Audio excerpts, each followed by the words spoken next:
adhikain sa buhay na ito. Ang isa sa ating adhikain sa buhay na ito ay tulungan ang ating pamilya, kaya nga po tayo nandito. Dahil gusto po natin silang mabigyan ng magandang kinabukasan. Subalit, mas maganda po kung isama natin ang Panginoon sa ating mga plano sa ating buhay. Glory to God. At ang Diyos ay napakabuti. Ang sabi nga po sa John 3:16, "For God so loved the world that He gave His only begotten Son, and whosoever believeth in Him should not perish but have an everlasting life." Ganun na lamang ang pag-ibig ng Diyos sa bawat isa sa ating mga minamahal. Bakit?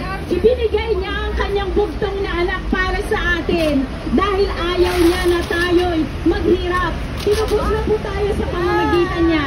Bakit? Siya po ay nagdusa dun sa krus ng Kalbaryo. Mahal tayo ng Diyos, mga minamahal. Kaya tunay nga po na purihin ang Diyos. Glory to God. Hallelujah. Gayon na lamang ang pag-ibig ng Diyos sa bawat isa sa atin. Napakabuti niya sapagkat ayaw po niya na tayo'y mapahamak. Glory to God. At ang sabi po sa Matthew 4:4, "Man shall not live by bread alone, but by every word that proceeded out of the mouth of God." Kaya hindi lamang po tayo sa tinapay na bubuhay, mga iniibig. Kailangan po natin ang salita ng Diyos sapagkat ito po ang pagkain ng ating kaluluwa. Glory to God. Nangangailangan din po ang ating kaluluwa ng salita ng Diyos. Bakit? Ito po ang pag-ibig ng Diyos sa bawat isa sa atin. At mapalad ang nakikinig. Glory to God.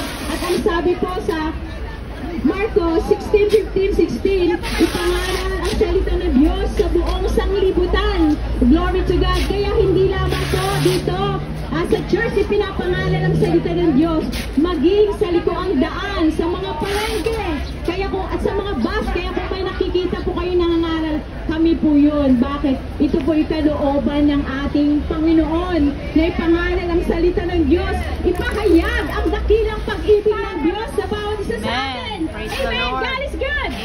Amen. Praise the Lord. Mahal tayo ng Diyos, mga minamahal. Kaya salamat sapagkat tunay na mabuti ang Diyos sa bawat isa sa atin. Ang buhay at lakas na ating taglay sa mga pagkakataon nito, kapahayagan na tayo'y mahal ng ating Panginoon. Kaya huwag na po nating hintayin na darating tayo na nasa banig ng karamdaman. Saka lang po natin sabihin, sana nakinig ako kay sister na nangangaral na dapat paglingkuran ko ang Panginoon habang ako'y nabubuhay. Bakit po? Ang lahat ng nasa atin ay galing sa Panginoon.